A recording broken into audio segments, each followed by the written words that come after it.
Setelah saya dipendang adik kakak, saya teringat satu lagu. Saya buat khusus untuk adik-adik kita putri. Putri ni tuan-tuan jangan risau. Demo berbalas sama sendiri. Kita bukan ada campur apa pun. Demo hari-hari tubik surat khabar.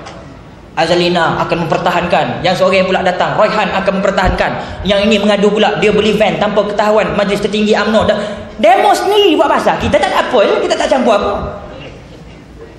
Sebab itu adik kakak, saya nasihatkan orang Melayu Islam menjaga anak dara dengan cukup baik. Masyarakat India pun tak mau gejala-gejala sumbang mahram, gejala sosial, seks rambang bebas ini berlaku dalam negara kita, termasuk mana-mana bangsa, tuan-tuan perempuan. Tapi kita UMNO yang mendakwa bawa kebaikan untuk orang Melayu, kedaulatan Islam. Apa kerja disuruh puteri-puteri ini yang belasan-belasan tahun dibawa mengetuk pintu rumah orang, bukan mahrammu, mu suruh hajat berpati dalam keadaan anak-anak dara mu kerahkan masuk kampung orang yang bukan muhrim, yang bukan ada kena-mengena dengan anta. Itu ke gaya kita nak mengambil undi? Sedangkan adik kakak, mak bapak kita mengajar supaya jaga aurat, jangan bercakap, don't talk to strangers, jangan bercakap pada orang yang tak ketahuan. Kita orang anak dara, fitnah banyak. Tapi UMNO membuka ruang ini, meletakkan puteri UMNO, mu pergi sana, puakmu pergi sana. Kempen baik-baik, tuan-tuan perempuan. Sebab itu saya sebut pada orang dipendam dalam satu lagu.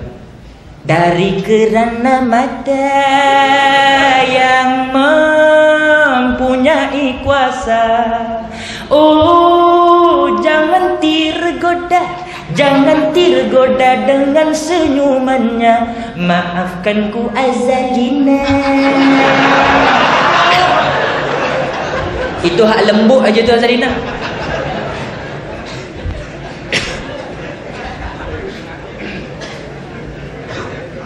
Bila orang royak, pemuda-pemuda tanya saya, Ustaz, ni macam mana nak buat puteri ni? Banyak saya ni, baru-baru ni keluar tubik surat khabar di Copenhagen, tempat Ustaz pun dah tubuh puteri UMNO. Apa kata? Tak ada. Kita jangan susah hati. Setiap jalan ada penyelesaian. Ada penyelesaian lagu mana Ustaz? Penyelesaian dia menghadapi puteri UMNO. Ni, malam ni kita ada banyak putera. Betul atau tidak?